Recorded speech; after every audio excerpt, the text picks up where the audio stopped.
ಎಷ್ಟೋ ಜನಕ್ಕೆ ಕೈ ಇಲ್ಲ ಕಾಲಿಲ್ಲ, ನನ್ನ ಕೈಲಿ ಏನೂ ಮಾಡೋಕ್ಕಾಗಲ್ಲ, ನನ್ನ ಕೈಲಿ ಜೀವನ ನಡೆಸೋಕ್ಕಾಗಲ್ಲ, ಅಥವಾ ನಾನು ಸೂಸೈಡ್ ಮಾಡ್ಕೊಳ್ಳೋದೇ ಒಳ್ಳೆಯದು ಅನ್ನೋ ಥರ ಅನಿಸಿರೋ ಅಂಥವ್ರಿಗೆ ಹೇಳ್ತೀನಿ, ಅಂಗವಿಕಲತೆ ಅನ್ನೋದು ಶಾಪ ಅಲ್ಲ, ಅದೊಂದು ವರ. ಸೊ ಹೆಂಗೆ ಬೇಕಾದ್ರೂ ಜೀವನನ ಕಲ್ಪಿಸ್ಕೋಬೋದು, ರೂಪಿಸ್ಕೋಬೋದು. ಅದಕ್ಕೊಂದು ಉದಾಹರಣೆ ಇವರು.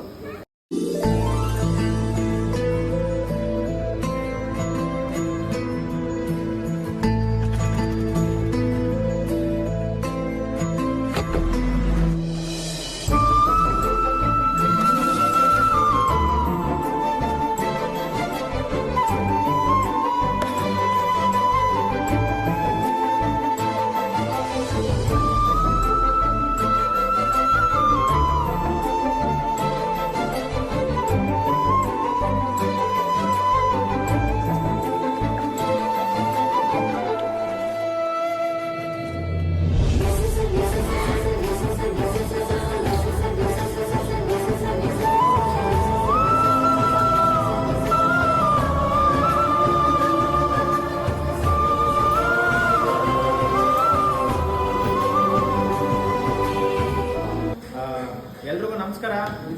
ಎಲ್ಲರೂ ಚೆನ್ನಾಗಿದ್ದೀರಾ? ಇವ್ರ ಹೆಸರು ಬಂದ್ಬಿಟ್ಟು ಕುಮಾರಸ್ವಾಮಿ ಅಂತ. ನೋಡಿ, ಅವರು ಫಿಸಿಕಲಿ ಹ್ಯಾಂಡಿಕ್ಯಾಪ್ಟ್ ಇದ್ದಾರೆ.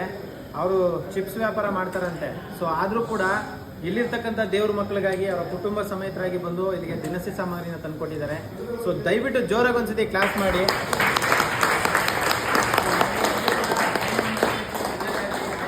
ಆರೋಗ್ಯ, ಸುಖ, ಶಾಂತಿ ಎಲ್ಲವನ್ನ ಭಗವಂತ ನಿಲ್ಲಿಸಲಿ. ದೇವ್ರು ಒಳ್ಳೇದು ಮಾಡಲಿ. ಸರ್, ನಮ್ಮ ಆಶ್ರಮದ ಬಗ್ಗೆ ಏನು ಹೇಳಕ್ಕೆ ಇಷ್ಟಪಡ್ತೀರಾ? ಸರ್, ಹೇಳೋಕ್ಕಿಂತ ನಂಬರ್ 1 ಸರ್. ಹೇಳೋಕ್ಕೆ ನಂಬರ್ 1 ವಿಡಿಯೋ ಎಲ್ಲ ನೋಡಿದ್ದೀನಿ.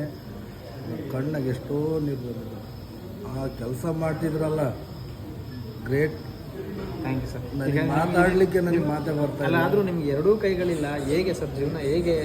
ಯಾಕೆ ಇದನ್ನು ಕೇಳಿದೆ ಅಂದರೆ, ಎಷ್ಟೋ ಜನ ಭಿಕ್ಷಾಟನೆಗೆ ಹೋಗ್ಬಿಡ್ತಾರೆ, ಮತ್ತೆ ಕೈ ಕಾಲಿಲ್ಲ ಅನ್ನೋ ಕಾರಣಕ್ಕೆ ಇನ್ನೂ ಬೇರೆ ಬೇರೆ ಥರ ಮತ್ತೆ ಸೂಸೈಡ್ಗಳು ಮಾಡ್ಕೊಂಡ್ಬಿಡ್ತಾರೆ. ಸೊ ಅಂಥವ್ರಿಗೆಲ್ಲ ಏನು ಹೇಳಕ್ಕೆ ಇಷ್ಟಪಡ್ತೀರಾ? ಅಂಥವ್ರು ಯಾವ ರೀತಿಗೂ ತೊಂದರೆ ಮಾಡ್ಕೋಬಾರ್ದು. ಕೈಲಾಗೋವಷ್ಟು ಕೆಲಸ ಮಾಡಬೇಕು, ದುಡಿಬೇಕು, ತಿನ್ಬೇಕು. ನೀವೇನು ಕೆಲಸ ಮಾಡ್ತಾಯಿದ್ದೀರಾ? ನಾನು ಚಿಪ್ಸ್ ಒಂದು 5 ತಿಂಗಳಿಂದ ಆಲೂಗಡ್ಡೆ ಚಿಪ್ಸ್ ಮಿಷಿನ್ ಕೊಡಿಸಿದ್ರು.